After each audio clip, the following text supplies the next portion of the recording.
A new citizenship test on the public square today. Yeah, you heard that correctly. Welcome to our program. I'm Wayne Shepard. Dave Zanotti is here. Rob Walgate is here. Melanie Elsey, Jeff Sanders, and our producer, Alan C. Duncan. And I never like pop quizzes, Dave. Are you going to give us a pop citizenship test here today? Oh, Wayne, last week it was the new phone books are in. The new phone books are in. And that had to do with the Atlantic November issue, the long-awaited, much ballyhooed November entry by the Atlantic into the Declaration 250 conversation, which we welcome them in. We'll get more into that in a minute. This week, there's a new test. Pop quiz. The Washington Post wants in on the conversation, and they have come forward with a new citizenship test. And it's a very intriguing article. We sent it around, and we'll talk about it. So yes, there's a new citizenship test, and the question is, there was a television show for years. Jeff Foxworthy, are you smarter than a fourth grader? Was it fifth grader? Fifth grader. Yeah. Are you smarter than a fifth grader? Well, now the question is, could you pass the citizenship test, even though you may already be one? All right, so WAPO's in on the game, and we're going to get into that. But before we do, I think it's important to turn to some of the responses that we've received from recent programming, particularly from the program that just precedes this one. If you're going through our files, and a little note to listeners. First off, thank you for listening to this broadcast since 1989. We've been on stations, started with one. Today, depending on how you look at the numbers, it's well over 230 stations, and that's just the terrestrial broadcasting reality. Of course, we've got all kinds of ways to find us on YouTube and on our own app, and there's now not just a network of listeners, but Wayne, we have a network of supporters. Yeah. From every state in the union, and it's amazing to me. People listen to this program, they pray about it, they pray for us, we pray for them. And the next thing you know, they're becoming a part of the monthly update. They're becoming part of the support. They actually see the vision of an alternative media opportunity in America that's coming at this from a biblical worldview and hopefully from a sense of humor. And we thank our listeners for that. We have no reason not to listen now, do we? We have it widely available. It's truly available as can be. And so this is why we show up, and because we believe we're doing what we're called to do. And every now and then listeners give us some help, and there's also a little criticism, which we find usually very helpful. So, Rob, what do you got? Where do we start? Well, let's start. I got a message from a school superintendent last week after they listened to the program. I just listened to the program. I thought it was great. The reluctant revolutionaries is a great concept to help people understand. Students often do not realize that the colony spent 10 plus years trying to address the issues and reform the relationship with England before the Declaration of Independence. Really great stuff, and I'm going to recommend it to our teachers to use in the classroom. And then he goes on to add, sometimes I think our ability to communicate quickly today is the problem. Their slowness of communication dictated the depth of their thought. Quick communication breeds shallow thought. That's a great thought, isn't it? Yeah, like that. Quick communication breeds shallow thought. I'm writing that one down. Isn't that biblical? Because Scripture tells us to be slow to speak. Yeah. All right, what's next, Rob? Are we moving on already? Well, the next response is from someone in Spain. Thank you so very much for this month's update. I really love the prayer at the end for Alex and Huma Soros. Many times I've thought of them as, quote, those bad people, not realizing such as them was I. Thank you. In 2023, I moved to Spain to be with my family, but I've continued listening to the Public Square radio via your app.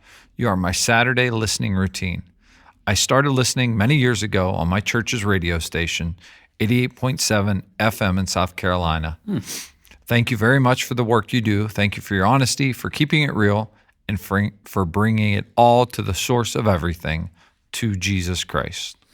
Wow, we're worldwide now. That's awesome.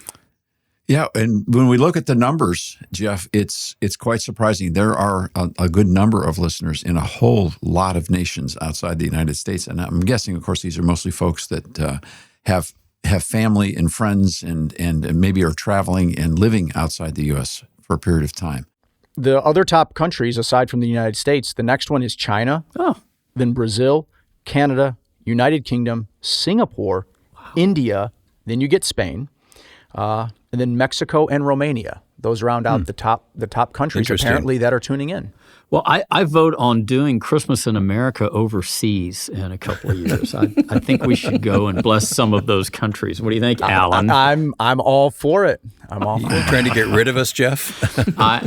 I'm not paying for it, but I'll pay for myself. You know, when it comes to nationals around the world listening to the Public Square, I find that in a lot of cases, people tune in if English is not their first language, and they tune in to learn English from listening to programs like ours. So that's a frightening thought, isn't it?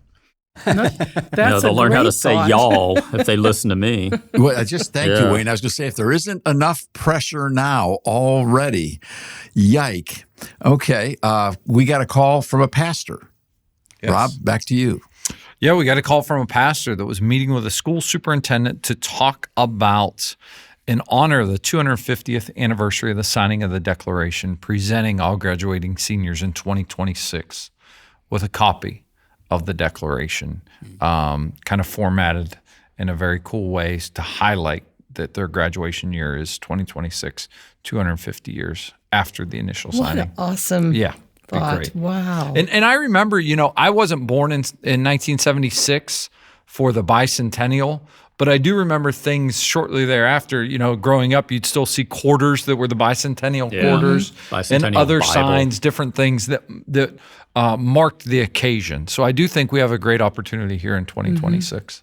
And if everyone could see Wayne and I just shaking our heads. Yes, Dave and Wayne, you remember the bicentennial minute, which came on every single night? Just shaking our heads. Well, and there was one last one that came in, and this was delightful, from a couple in New Jersey of Irish descent who took me to task for being too kind to Mr. Fintan O'Toole, who wrote, the Irish journalist who wrote for The Atlantic and whose article we seized upon. Now, I'm guessing if The Atlantic was listening to last week's broadcast and they decided to speak with Mr. O'Toole, who was a contributing editor and is a part of the 250 November publication, one of the anchor authors of this worldview treatise that The Atlantic's put out, they would say, yeah, they got on you and they dumped on us a truckload of dissipation and angst about the fact that we pulled up an Irish journalist to tell us what the founders would say today. That was the premise of our criticism, was that it was so bad that before you got to the content, that the very positioning of it was absurd. But these folks were upset because I complimented Mr. O'Toole's caliber as a pianist. He played a lovely song, a lovely version of Kathleen Malvernon, which is a song that we're using in Christmas in America, not Mr. O'Toole's rendition. But it's a lovely rendition. And I've been studying that song for over a year, and I didn't even know that Fintan O'Toole was the guy who wrote for The Atlantic until I saw it and went, wait a second. Well, they were upset because it sounded like we were being soft on the liberal element that has really taken over in Ireland and made some horrific decisions that really do breach the tradition and the wonder of Christianity coming to Ireland and the family and faith. But they particularly took issue with Ireland's current position in regards to the question of abortion. And I was righteously upbraided by our Irish allies and our friends. And I want you to know, first off, thank you for taking the time to write. And I thoroughly enjoyed reading that email. And I will consider very much what you had to say. And it impacted us, and I think other people should know that. But I also think it gives us an opportunity to understand something. And if you'll forgive my candor, but at least Wayne and I, obviously not Rob, but Wayne and I have been doing this for a long time. And a long time ago, I was kind of worried about being nice to people because I wanted people to listen to what we had to say, and I basically didn't want to be a jerk. Now, I've come to the conclusion that if people disagree with us, it doesn't matter how nice I am, they're still going to call us names. The word usually a lot worse than jerk would be usually used. The word nice does not appear in the New Testament, Dave, so you're off the hook. Well, yeah, but kindness does. Kind. Yeah, kindness does. And Be kind. Yeah, I want people to know that if you sense us exhibiting kindness towards people with whom we radically disagree, I will tell you the reason for it is because we want to bear witness to the fact that we acknowledge that they're made in the image of God and that they are more than their bad ideas, and that we don't objectify people just because they're wrong. And that we don't do name calling here on the public square. And when we do, we stop and we edit ourselves. And if we miss and you write us and say, hey, you called somebody a name, you're right, we're wrong. There's enough name calling going on in this country, and we're not going to be part of it. Now, again, we're not attempting to curry favor with people. See the earlier comments about Mr. O'Toole's article and The Atlantic. And if some say, well, yeah, I wouldn't say you're being kind, you're actually mocking. Oh, you're on to us. Yes. We are mocking their entire treatise because it's about 1 million miles from the truth. But if they get close, we'll give them credit. You say, well, are you the arbiter of ultimate truth? What? Who made you the world's goalie? No, we're not. Okay? We're not. But the distinction, Dave, is we're mocking the content, the treatise, not the person. There's a distinction between the policy and the person. The person either has worth based upon their created design by God and the salvation of Christ, or they don't, and the answer is they do, and we've got to be consistent with that. And the world is filled with too much outrage as it is, and we don't want to add to it. Now, the people that wrote us were not outrageous. They were humorous, and they were sincere, and I loved their email. But that's what we're trying to do. Why? You know what? Because we do want people to listen to us. Why? Because we need all the help we can get. And we're like one person who's a beggar trying to help another one find where the bread is. Dave, it's interesting. It strikes me that you're being accused of being too kind. The history of Christianity in Ireland dates back to loving your enemies and forgiving, because the patron saint of Ireland, the one who essentially evangelized them, St. Patrick, is not Irish. Yeah. He was taken captive by Irish pirates and escaped, and then God called him to go back and share the gospel with the Irish people. So he had to forgive and love the people who enslaved him. Yeah, he was actually a Roman citizen of Britannia. He was British. And he went over there and loved them. Some reports said that he led as many as 100,000 Irishmen to faith in Christ. Very thoughtful start to the program today. On to the citizenship test next, as you stay with us.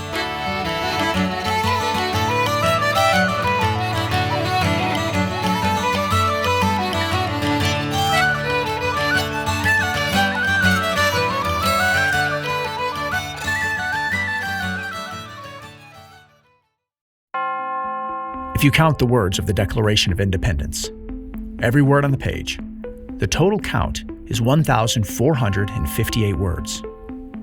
The word revolution never appears in the Declaration.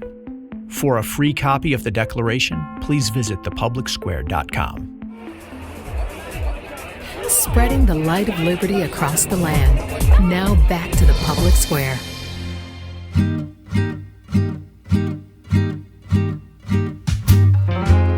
Hey, we're back with you on the Public Square today. Glad to be here with the team and to take this test together, right, Dave? The Can You Pass the New U.S. Citizenship Test is the way WAPO releases the article. I think it might have been a Sunday article as well in the Washington Post, or a weekend one for sure, and an email as well. We've talked about the citizenship test in the United States for quite some time, and so they've given us there is a new citizenship test coming. We think it's a wonderful process in the sense that we believe in legal immigration. We truly do. And to say other words is going to be really a problem, because all four of my grandparents got here on a boat. And, other than Jeff, I'm not sure, Jeff's people Jeff, your people came here on a boat too. It's just the first one, right? Yeah. Yeah, they were French and English. They arrived, the French I know arrived in the early 1700s. The English, I'm not sure when they arrived. So my point is, it's kind of like no matter what you do, if you really track it back far enough, I think we all got here on boats. Just about all of us. Or you walked across like the Bering Land Bridge or something. You walked here, you got here from somewhere else. Everybody's an immigrant. So the notion of being for legal immigration and for strong American citizenship is something that we believe in. Of course, there's a test that's involved. So there's a new test coming, but the Washington Post couldn't resist. They decided, this is I'm sorry, this is really hard for me to do with a straight face. They decided that they would put together their own test and see if their staff was smart enough to pass it and if we were. So they put up 10 questions. Let's go. Ready? Question number 1. Who wrote the Declaration of Independence? Now, these are all multiple choice tests, by the way. I don't think the actual citizenship test is multiple choice. Okay. Who wrote the Declaration of Independence? Ready? Benjamin Franklin, John Adams, Thomas Jefferson, George Washington. 4 choices, A through D. Well, I know what they want us to answer. But there's a trick involved here, isn't there? The first question out of the gate is a trick question. Do they know it's a trick question? I have been saying criterion reference tests are not fair because you can have more than one correct answer in a multiple choice question. Yeah, this is not a norm reference test. It's criterion reference. Yeah, that should be an essay response, which on the actual citizenship test, I guess you can write in your answer. So maybe you could expound on it in the real one, but not this one. Not this one, because we know it wasn't Benjamin Franklin, okay, though he had a lot to contribute at that period of time. And we know it wasn't John Adams, though he was a signer. Now, we know it wasn't George Washington, so all that's left is Thomas Jefferson, and that's what's pretty much on his tombstone. But we know it was a committee of 5. Yes. So I was going to say there were only four choices. And John on Adams this, was on the committee. Yeah. Whatever happened? John Adams was on the committee. Yeah, Robert Livingston was on that committee, right? And Roger Sherman. And Roger Sherman, the old Puritan, and nobody talks about those two guys. And Ben Franklin was in the room, so that was like So it's a trick question because the answer is it's a committee of 5. And if you really do your homework hard, you'll find that John Adams and his second cousin, Sam Adams, actually had more on the intellectual content and capital of that document than any of the other committee members. So Thomas Jefferson got the credit, and they used his penmanship. Yeah. And yes, he was the scribe. And yes, he did contribute. There's no doubt about it. But to call him the author of the Declaration of Independence, who wrote it? No, if you want to say who wrote it on paper, it's Thomas Jefferson. There's always someone in group projects that get more credit than they should. By the way, that's coming from a guy that did no heavy lifting in group projects in high school and college. There's your reason, by the way, to practice good penmanship in cursive handwriting. I just want to put that out there. All right, so right out of the gate, we got a real problem with the Washington. See, this is, again, it's the new phone books are in. Okay, here's the new test. Right out of the gate, we're saying, excuse me, doesn't work. Nice try, thanks, try again. And this is the Washington Post. Okay, tell me, are there any other questions that you all found interesting in those top 10? Well, I'll say one thing, Rob. This reminds me of when you and I were on a C-SPAN bus on the college campus, we had to take a test on the C-SPAN bus. At a college that I failed out of, to boot. So, no pressure. You can find that broadcast in the archives of the Public Square if you want to hear how that went. We took it together though. That was a joint project. The C-SPAN bus. That's right. Yeah. I was nervous taking this test, Dave. I made my family leave the room, and I went in and I took this test. Oh, that's funny. I was so nervous. I didn't tell my social studies teacher wife that I was taking this test. Okay. Because I didn't want her looking over your shoulder. No, I just knew she would teach she would teach after every question. Like we couldn't take the test and then just answer and be done with the test. She was going to make sure I was smarter when I was done taking the test. What a good teacher does. Well, too bad if you might learn something. Yeah. Who's offering up their scores? What? Because I've obviously flunked. I missed rebuked one. The test at the first question. You missed one? Yeah. I missed more than one because I think there was more than one that had. I missed 2. Yep, I lied. That had multiple answers that were possible. I missed 2. I got 8 of 10. Missed. I got 8 of 10. Yeah. Melanie Elsey missed the question on a test. I think the fundamental premise of this program is about to fall to the ground. We could be off the air by next week. Listeners are turning off the radio as we speak. Right there. Okay. So Melanie, you didn't buy the mechanism either, is what it sounds like. No, and there were questions there were other questions besides the first one that had multiple possible correct answers. So yes. It was frustrating for me to. I got to know what question you missed. Had choices, and I thought the answer should have been all of the above, but it wasn't. I just missed the ones I missed. I just missed because I gave them the answers they wanted just to see if I could pass. But my favorite is I'm an amateur military historian. My favorite is the American Revolution had many important events. Name one: A, the Battle of Gettysburg; B, the Battle of the Bulge; C, the Battle of Yorktown; D, the Battle of Plattsburgh. And I've given tests, when I used to be a DJ, I've given tests like this over the air.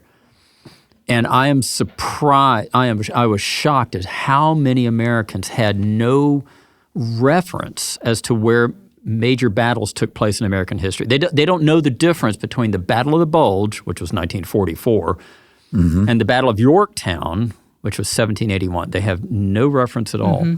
We don't even study military history anymore, unless you're a nerd like me. Let's have a plug for a good practice of citizenship, and that is that one of the best things we can do for our families, no matter where you are right now in a family construct, what ages, whatever, is to take the youngest people in your family to these sites and to actually visit American historical sites. There is no better teaching experience.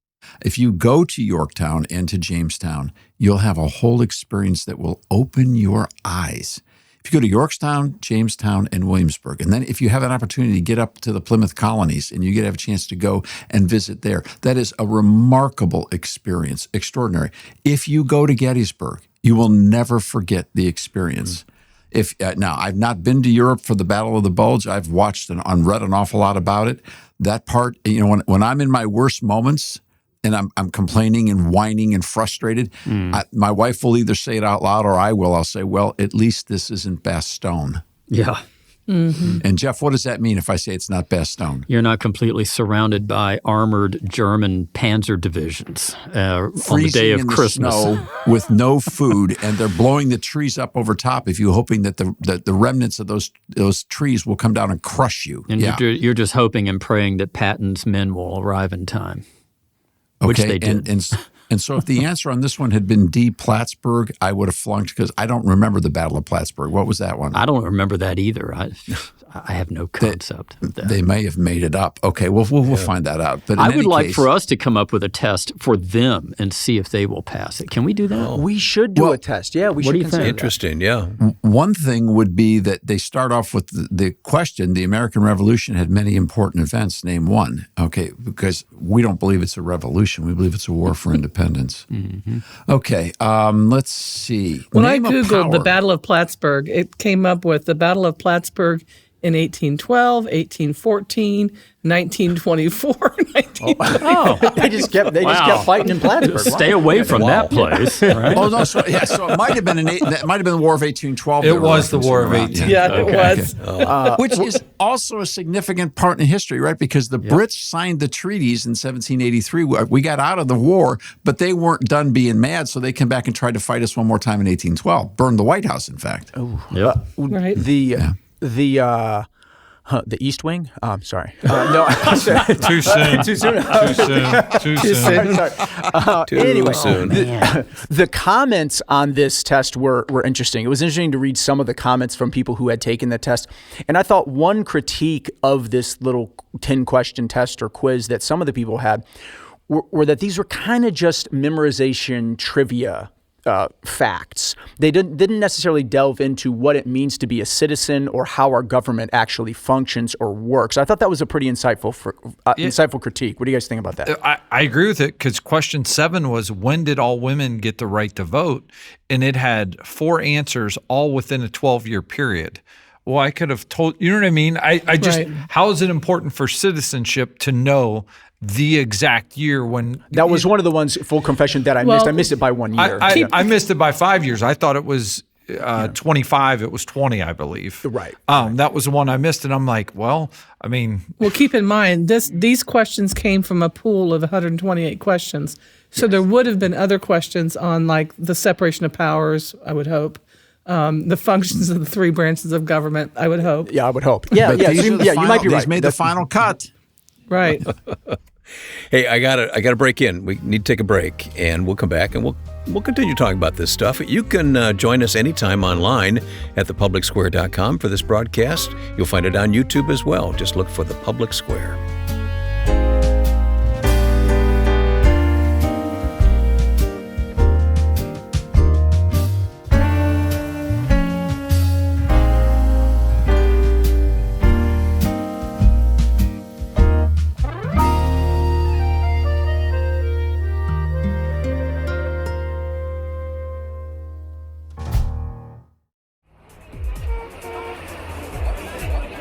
Spreading the light of liberty across the land.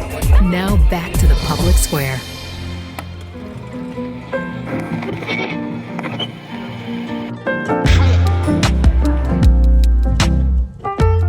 Right back into the conversation of the public square today. Kind of a lively day around the table here. Everybody's feeling their oats. But Alan, you wanted to come in with something a few moments ago that we had to break before we could do it. So go ahead. Yes, I just wanted to say one more thing about this citizenship test that we were all taking. And again, I cannot read people's minds. I don't know why precisely the Washington Post wanted to make this test available for their readers. But part of me wondered if they suspected that people might fail this test. And if they failed the test, they might be less inclined to have an opinion about immigration or illegal immigration. It's kind of like you just flunked the test. You can't pass your own citizenship test, so shut your mouth when it comes to immigration. What business is it of yours? You can't even pass the test. So again, I don't know if that's what they're driving at, but something in me makes me think that might be part of this whole process, forgetting the fact that where you're born does matter in terms of what country you're a citizen of. You don't have to be able to pass the citizenship test if you were born here. You should be able to. But I think it gives you, if you understand your history, you have an appreciation for where you come from. And absolutely. Maybe they're trying to your point, Alan, maybe they're trying to minimize the importance of that appreciation. Well, and I'm glad we're having this conversation because we're going to spend the next year and more in regards to Declaration 250 and the celebration of Declaration 250, recounting the responsibility that we have to not forget and the danger of what happens when cultures, especially those that are prosperous, fail to remember how they got here in the first place. That is a historic danger. It's particularly manifested in the nation of Israel, which we're going to talk about in just a minute, but it happens to lots of people. So it's good. And again, for those of you who think we've gone too lightly on the Washington Post, I think that our consensus is that, well, you decide for yourself. You can decide for yourself. Yeah. Okay, here's the point. Let's restate the premise. America is built upon the premise of self-government based upon the consent of the governed. Mm-hmm. That's where we started this conversation. That's where we're going to stay on this conversation. America is about self-government based upon the consent of the governed. So this last program that we did was all about the consent of the governed and how people like the Atlantic and WAPO and others are missing the point altogether. Now, of course, that will open us up to the charge of, I think we've got some Christian nationalists on the line, and let's go ahead and pummel them with our preset narrative on how we condemn and repudiate Christian nationalists and their theocracy and all that stuff. And so what will happen is there'll be writers who will turn to those index cards. That's an old term from another era. They will simply turn to their AI file and then repeat the narrative on how you humiliate, defeat, and condescendingly discredit someone who says consent of the governed. And of course, they'll blame it on some elite sect of Christians.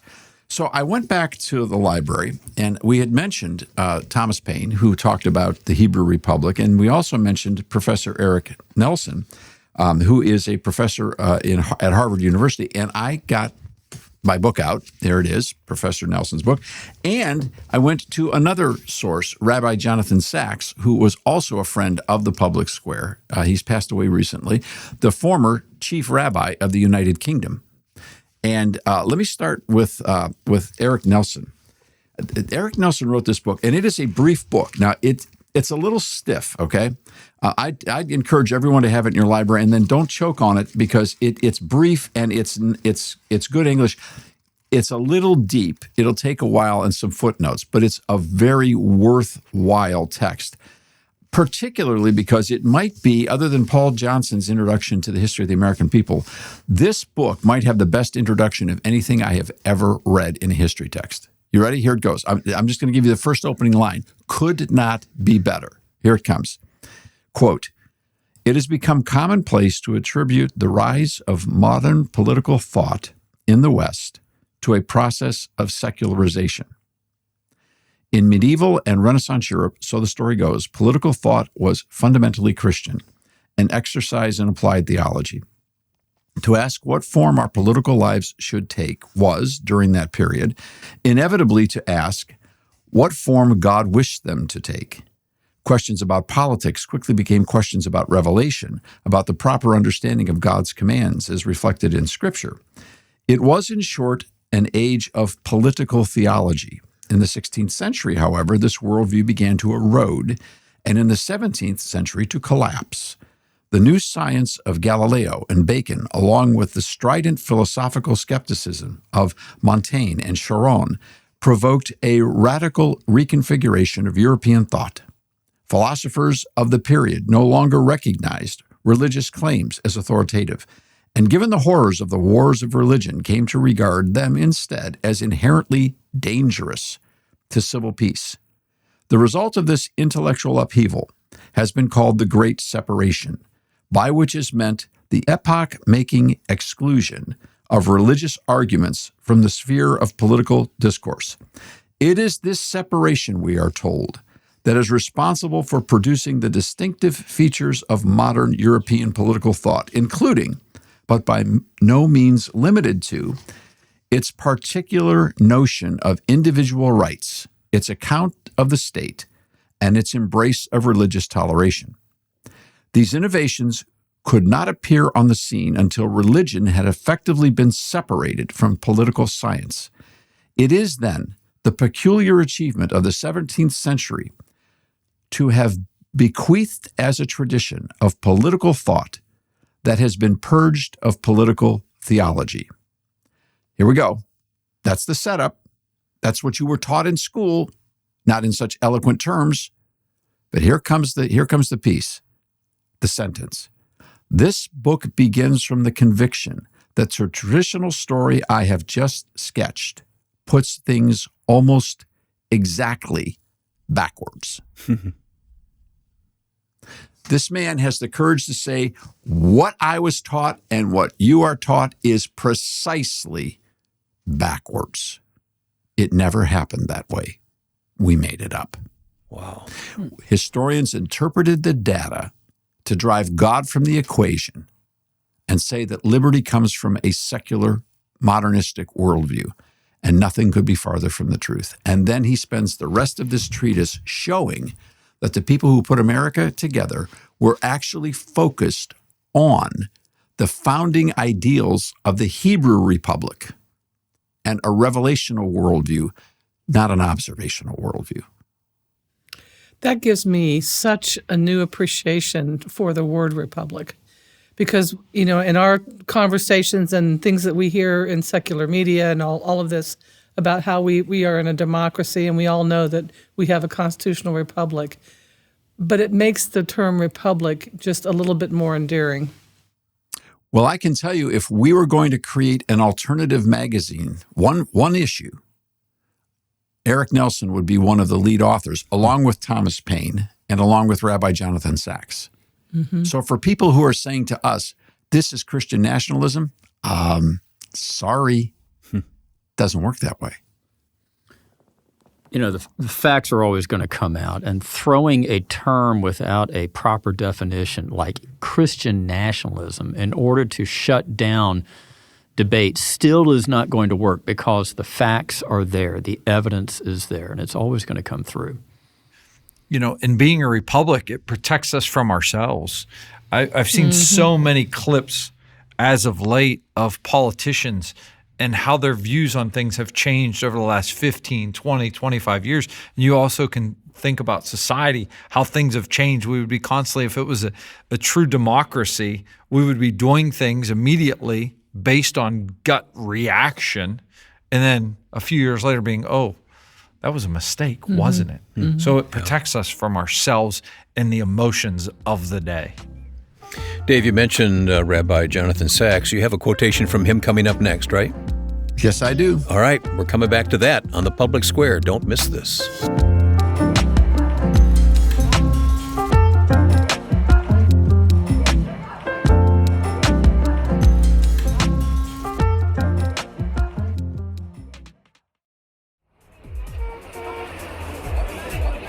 Spreading the light of liberty across the land. Now back to the Public Square.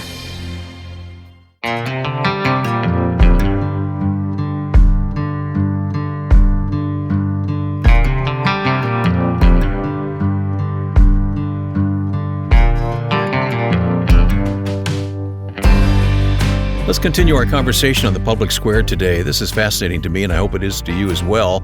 And if you want to go back and re-listen, sometimes I find that necessary.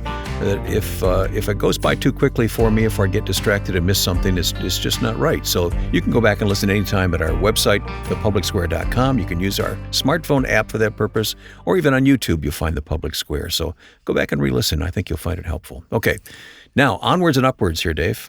Well, Wayne, it's such a privilege and a delight to have the opportunity to talk about these kinds of publications and try to break them down. I was having a conversation with Dr. W.B. Allen the other day, our dear friend, our trustee, and one of the most popular participants we have here on the Public Square. Dr. Allen, one of America's most preeminent, I shouldn't say one of the most, I would say artful political scientists and political philosophers, and clearly a preeminent mind in the country today. I said to him, Doc, sometimes I feel like God has not lost his sense of humor when I look at the two of us. I feel like you and I are walking down the road, and if you looked at the silhouette from behind, you would see this elegant Princeton professor type guy and one of the little rascals hanging around with him. I said, it is a cosmic mismatch. Because one of the things that we try to do is we try to respectfully learn all we can from people who are way above our heads, and then to translate that to where all the rest of us live. And we had an experience like that, Wayne, with, as you remember, with Rabbi Jonathan Sacks. Mm-hmm. What an intellect, what an author, what a communicator. I mean, this guy is Lord Jonathan Sacks was a member of the House of Lords and the chief rabbi of the United Kingdom. It's kind of like there's probably not a higher job description in Judaism in the contemporary world. I mean, this guy was like at the top, and he was willing to talk with us and to think with us and to mentor us and critique our thinking. And I am so forever grateful. Now, the book that we talked about a minute ago, The Hebrew Republic by Professor Eric Nelson, it's readable. You can find these books easily online. They are quick access books. This next book's come from the series. Lord Jonathan Sacks put forward a Covenant and Conversation series of books, weekly readings of the Jewish Bible. And he really is very candid in this. And in the one on the biblical book of Exodus, he goes right to where we were on Mount Sinai. When we did the program recently, Listen to Moses. And so he talks, Jonathan Sacks talks about the American experience.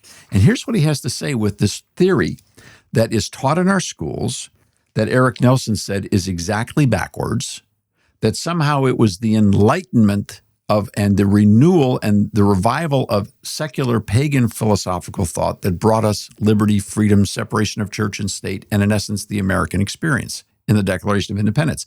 That's only exactly wrong. If you read the founders, you find it to be true. And here we have two affirming scholars coming at this from the Judeo-Christian who are saying, well, here's what Rabbi Sachs has to say. Historically, it was the covenant at Sinai and all that flowed from it, not the Greek political tradition that inspired the birth of freedom in Britain and America, the first people to take that road in the modern age. All right, that bears repeating. Let me say it again. Historically, it was the covenant at Sinai and all that flowed from it, not the Greek political tradition that inspired the birth of freedom in Britain and America, the first people to take that road into the modern age.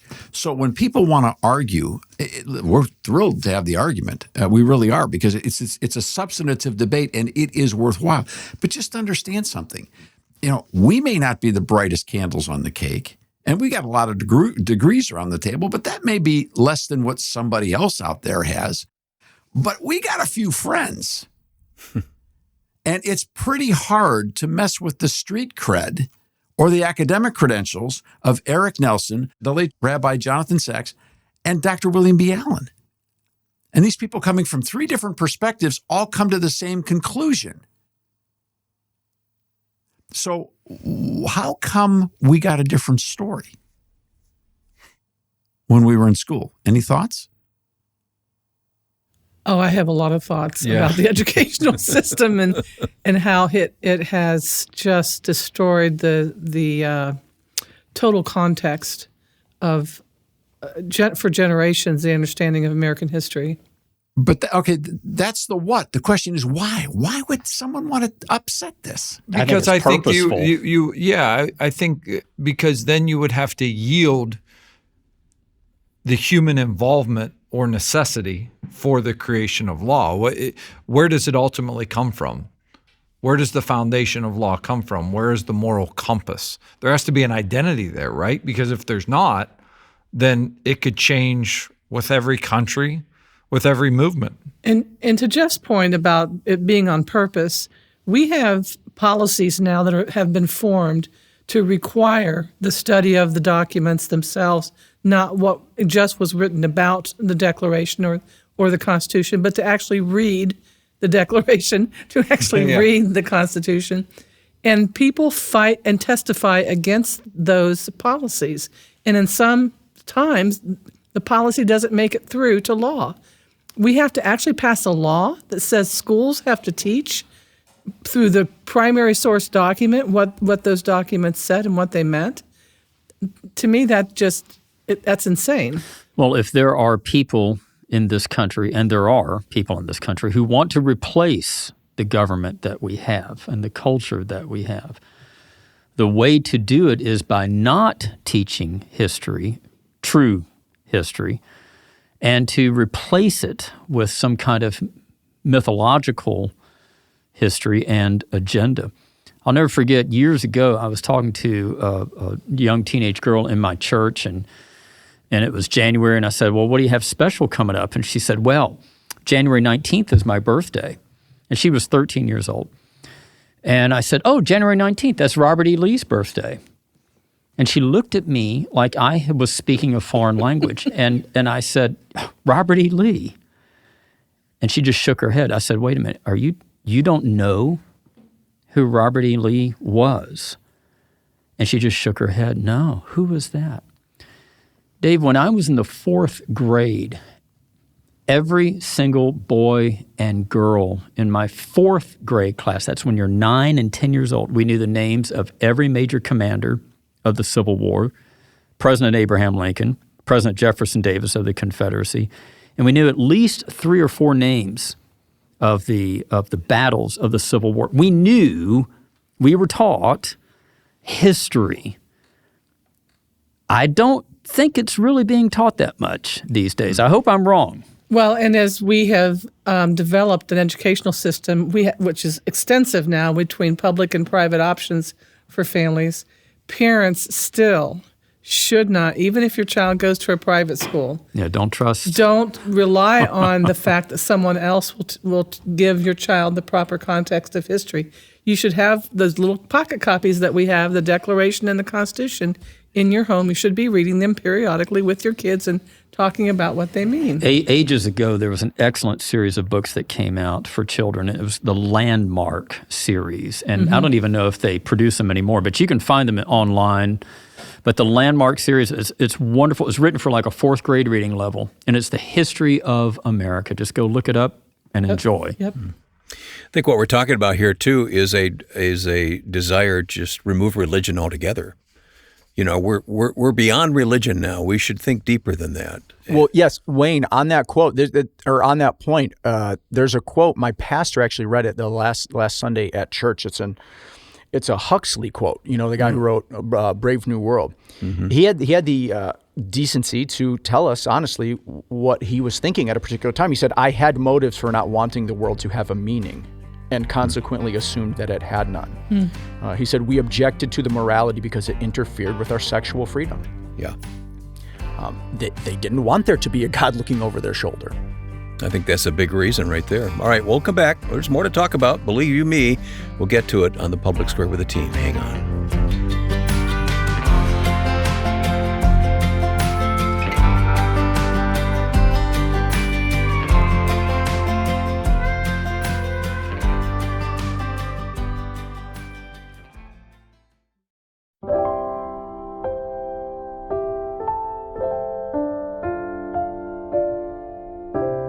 Glad to have you with us today for the Public Square. We started out on a lighter note, and it got real heavy here, and that's okay. That's kind of who we are, right? We like to think about these things, Dave. Well, there's a question that remains on the table. Why is the concept of a theistic treatise, a theistic premise and construct for the foundation of America such a threat in the modern era? And it really is, yeah. And the answer is that one answer is that we have used a word pluralism and turned it into sort of a Plato word that could mean whatever you want. That what it popularly means right now is theism. Yeah, if you want to believe that stuff, that's okay. But America works just fine in a non-theistic, even an atheistic methodology because, after all, it's just obvious in nature that people are supposed to be free. And in the end, it's just about freedom. So as long as we always say, be free, then we're at the same place. Don't sweat it. Get over it. We don't need the religion anymore. We've got the Enlightenment. The godless equation is sort of like, that's an expansion of the Huxley quote that just came forward. The godless equation is haunting, because it reminds us that we have a personal responsibility for the time that we spend here and how we treat each other, and that there's someone watching. That is nowhere near as much fun as saying there's nobody up there unless you want to make him up, and then keep it to yourself because we've got a separation of church and state. The godless equation is just so much more fun, and you can make a lot of money doing it that way, trying to convince people that it works. Now, that's the pop culture version of it. That's the trick-or-treat version. If you go back and study the life of Woodrow Wilson, he knew exactly what he was talking about as a professor and then as a president of the United States when he talked about moving the platform of the founding from a theistic platform to an evolutionary platform because he wanted to get the same place. So this has been a systematic strategy since the early 1900s. And guess what? Kind of sounds like what we were reading before, back in Exodus. Because Exodus becomes Numbers and Deuteronomy. Remember what happens? And then when you take a look at the life of Israel, they always were fighting this battle. Sure, it started with God. It started with personal responsibility. It started with a covenant relationship in which everybody agreed to do the right thing the right way. And then it got old, and then other people had better ideas. And the next thing you know, we had symbolism and we had religion, but we had no meaning. And then justice went wandering in the streets and people started wiping each other out. That reminds me of the principle in Scripture and even the verse that talks about there is a way that seems right to man, but the end thereof is the way of destruction. We left to our own devices, we destroy ourselves.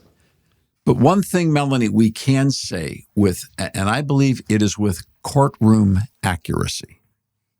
This is something that I would say in a trial setting, I'd take the case because the facts are on the side of the Declaration of Independence. And it is inescapable that it is not an Enlightenment document. It is a theistic document. And if you try to say otherwise, you're just playing loose with the facts. Welcome to the Atlantic. And WAPO and everything else. And that's the debate we're going to have for the next couple of years. Well, I'm just also, to that point, looking forward to seeing Ken Burns' Revolution piece that'll be out on PBS to see how it plays in there, because I've heard some of his fun, isn't it? Yeah. I've heard some of his interviews ahead of time, and I think I'm going to want to be sitting with you, DZ, when I watch it, or at least when you watch it. We need a director's cut. And, Ken Burns has done some amazing works throughout the years. He's been a national treasure on some pieces. It's just some of his remarks in regards to the Declaration. If he misses the mark on this one, it's going to be very sad for a lot of reasons. Oh, that's a good point. We'll have to see what's going to happen, because the revolution is the actual process of the battle for this nation. The war for independence is a worthwhile study, a very, very worthwhile study. Golly, I was just reading some of McCullough's stuff and something else about the challenges of, it was reading David McCullough talking about George Washington and how he took this army that was defeated and no shoes and freezing in the snow and the battles that they went. And it was embarrassing, but they hung in there. They kept losing in the right direction. And it was a very, very difficult struggle. So it's a tremendous story if it's told honestly. And if it isn't, we can go back to McCullough's stuff, 1776 and others, and you'll get a better reading. But one more piece of this element or this discussion we want to get started, and this is going to be around for a while, is the fact that we've still got one more person in the bullpen, all right, who's warming up. And that would be John Quincy Adams. Okay, all right. And I can't get away without telling you this, that part of the theme of this year's Christmas in America, 1837, is the story of John Quincy Adams. And I think he's been largely ignored, relatively disappeared from the educational model of the academy. I think if we can rediscover the brain trust that John Quincy Adams had on these questions, we are going to do a tremendous service to our country. And people are going to hear things that they've never heard before. They hunched in their hearts, but from not just one of the best eyewitnesses of the founding, but one of the best participants of the young republic, who delivered a speech in 1837 that is stunning, in which he basically said there is a connection in America between what happened on the 4th of July and what happened in Bethlehem. That's coming up on Christmas in America. And if you don't have tickets, Rob, how much trouble are they in? We're almost done, right? You have to get your tickets. If you want to join us in Nashville or in Northeast Ohio, visit us at thepublicsquare.com. You can look under events and make sure to get your tickets, because both events are going to be sold out. Now, we'll be doing this on radio. Of course, we'll be doing it on YouTube. There's lots of ways to participate. And what I would really ask people to do is pray for this project. Pray for Christmas in America. This is our 15th episode. That's over 30 hours of live stage production in videos, in musical composition, in presentation. Pray that Wayne and I don't lose our voices between now and then. It's been known to happen. And that we're able to read the print on the script, and that pray for the audiences, and pray, if you would, for the revenue. These shows are not inexpensive. They are as reduced in cost as we can possibly make them, and the tickets are very, very reasonable. Our goal is that an average family of 5 would get in the door for $100. And I mean, so there's no money being made at all in this process. This is not how we, move on to the next year. This is something that contributors underwrite. And if you want to be one of those contributors, join us, because we're all contributing as well. To Christmas in America, the year will be 1783. People are asking all the time. Tickets are still available. You'll get to hear this program right before Christmas, 2 weeks on the public square. So be listening. Get ready. It is going to be the likes of which I think we've probably not heard before. I have a lot of friends who have attended through the years, and everyone always says, I learned so much. And so thanks for putting this together. You've been kind enough to share the early script, and I've read through it, Dave, and it was breathtaking, because I learned a lot. I really did. I mean, it's fun to go through it. And then you add all the live music, just makes it fun, right? Yeah. Well, especially with our friend Jeff Taylor and his First Call band that comes in every year for Christmas in America is just stunning. Yep, indeed. All right. So, Rob, how do people contact us to get these tickets you talk about? Thepublicsquare.com. Look under events. You can find tickets there. You can give us a call, 1-800-522-8683. Well, I'm glad that we brought up Christmas in America because we're talking a lot about the Jewish roots of our republic. But around this table, we are a proudly incarnational organization and group of friends. We recognize the roots, but we certainly acknowledge that Christ has come. And so I appreciate the fact that we start every year with Christmas. True truth. And Alan, one of the beautiful things about our country is anyone of faith or no faith can participate and be blessed because of the biblical formation that is made complete in Christ, who came to set all the captives free. Amen. Great concluding thought. Thank you, Dave. Thank you, team. See you next time on The Public Square.